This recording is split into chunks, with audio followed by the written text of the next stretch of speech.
ask a judge for a temporary stay of their firearms until maybe a 30-day period, something along those lines. And it's not the person just calling somebody in and to be harmful to them and not tell the truth, but someone genuinely goes there, law enforcement sizes up that situation and agrees. There needs to be some ability to do that. Because that person is never going to be a prohibited possessor of a gun, even temporarily. What would it take to do that? What would it take to, that seems eminently reasonable. Let me dive in here if you might. We're talking about taking in information on a person, an entire range of possible mental states. And at what point do you decide that these people should be put into a database such as the NICS background or anything like that? Because there are plenty of people who are slightly unhinged but not a threat to themselves or anybody else. And this whole issue of mental state as a prohibition to carrying firearms or having firearms or a prohibition of doing anything is a very, very, very difficult subject. Doc, you mentioned the shooters, let's use that term loosely. I think in many of the cases that have been well documented, those individuals were on or are on psychotropic drugs of some kind, and they come off them, and that triggers a psychotic event or something happens. But that drug treatment appears to correlate with the shooters. So that's my comment on that issue. But we have a question over here, please. I'll use the word shooter, but aren't most of these people suicidal? So if they're hell-bent on doing this, I think they're going to do it no matter how many signs you have or how many teachers are armed. And then my other thing is, don't laugh, I love teachers, but what are the chances, what are the odds that there's a teacher that might go berserk versus a shooter? Higher. Yeah. The very first school shooting, I believe on record, was like in the 1600s, and it was a teacher who shot the kids. Wow. So, yeah, these teachers are under a lot of pressure from the students. So.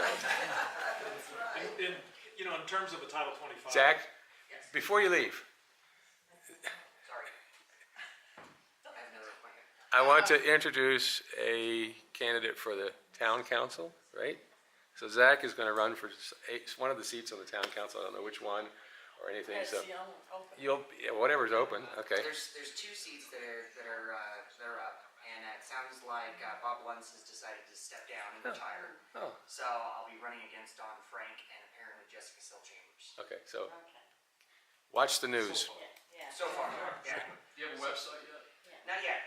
Just getting everything up and running, but it was about maybe a month ago that Mark Barron pulled me aside and told me, he's like, yeah, you're running for town council. I was like, well, Mark Barron says it. Good luck. So, give me your name.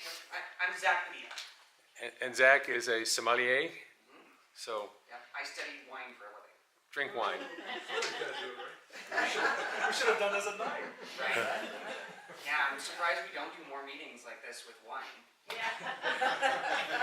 Do you have a source of wine that we can call on you to provide? It's kind of funny. The best quote I've had so far was actually Leland Christensen. He looks at me and he goes, "You're running for town council?" He goes, "I don't want to say free wine for everybody, but it might help." All right. We'll see what happens. So Thanks, folks. I was Folks? just a brief comment. As soon as we take somebody into custody on a Title 25, somebody that has exhibited signs of them being a harm to themselves or others, the job of the system is to get them released. So everybody knows, that is exactly what it is. Whether or not, within that 72-hour period, they get released, or whether they go to Evanston, to the state hospital, their job is to get them released. That is what our system is set up. So what we're talking about here is changing that whole philosophy of what do we do with the folks that are in need of mental care. And clearly, I don't think we're doing a very good job, although I do like the notion that those folks eventually get released, although, somebody goes in and they shoot someplace up, it's like, how were they out? We had this sign, we had this sign, we had this sign, and as police officers, we're very limited in the scope of what we can do. On a Friday, somebody says, you know what, I I'm thinking about killing myself. And we have to get there, and Todd's right, it has to be immediate. Okay, so how are you gonna do it? Well, it was this gun right here. Oh, okay, we're gonna take you into temporary custody, but as soon as we do that, like I said, the job of the system is to get that person released, to deem them to be okay, to get them to not be suicidal or homicidal, because like you said, folks who are usually, some folks, minimum, that are suicidal cannot actually be homicidal. Have you all heard of the thing suicide by cop? Yes. Yeah. So those folks, they have taken police officers with them. Don't get me wrong. But their main thing is I can't do it myself, so I'm going to let the cops do it for me. But if I can, I'm going to take a couple cops with me when I do it. So anyway, I don't know if we're hitting on that what you brought up. The whole sign thing, that could work. I'm all about deterrence. I think in the realm of public safety, if we want to put up a sign and we really believe that the sign is going to matter, then yeah, I wouldn't be opposed to anything like that. But again, it's the school or it's the hospital's decision. And the odds are on our side for sure. Sure, I mean, yeah. And 90+% are gun-free zone. Yeah, so let's touch on that issue then. And that issue, I'm gonna ask the question, what is your perception of the school's attitude toward arming anybody inside, extra resources officers, whatever they are, and changing the signage to indicate if you come in here with ill intent, your life is in jeopardy? well, Todd mentioned he had the meeting with Jeff. And Jeff was supposed to be here, but he couldn't make it. Probably because of the thing. He's tried to call me about 3 times. but- Yeah, and I tried to call him, so. He's probably saying, don't mention me. Anyway, I haven't had that discussion with him, so I don't know where they stand. Okay, so then where do we start that discussion with the school district? They have regular meetings. Can we request a topic at a meeting, do you suppose, to? Yeah, I would think it was exactly what Bill had said, is having the people in the community say, hey, look, we want to have this discussion. So Jeff Doherty might be the right person to contact as the foot in the door. Yeah, Todd, is that what you think? Is Jeff the right? Yeah, I definitely think he is like-minded in knowing there needs to be something done. He's an ally in whatever the something is can be debated, but he is very open to discussion. And just as a little anecdote, Gillian Chapman put out a newsletter or an item on their website about school defense, and one throwaway sentence at the bottom of it was, in the last, since the first of the year, there have been 18 school shootings. And I sent an email back and I said, what are the 18 that you're talking about? And Jeff wrote back to me and said, I've already corrected that with Jillian. That's a piece of this false narrative that's coming from people who supply information to the media, and the media just reprints it. So I can't tell you that there's been 18 school shootings since the first of the year. Well, a lot of this problem has to do with not who we contact, it's who are you voting for on the school board? Before this problem comes up, are you voting for people? Are you running for a school board candidate? No, but I'm just saying, those people, we're asking them to solve the problem, and we're voting for the wrong people, we're putting the wrong people on a hospital board. You can't go against the law, even though you're representing the law.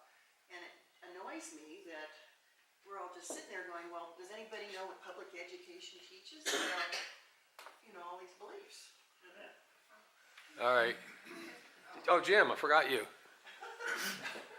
Just a quick question for you. Obviously, in Teton County, just a very practical question. We have Kelly, Moran, and Alta, who are very isolated in grade school areas, to some degree Wilson, but and obviously our school system is expanding. But is it your prerogative to, Jim, to have some sort of plan for those outlying schools, or is that completely up to the school district? Boy. That's difficult. I mean, I rely upon the park so much, because let's take Moran, for instance. Do we have deputies that go up north? Of course we do. But the likelihood of one of our deputies being in close proximity to Moran in case something happens would be minimal. And I hate to admit it, but it's true.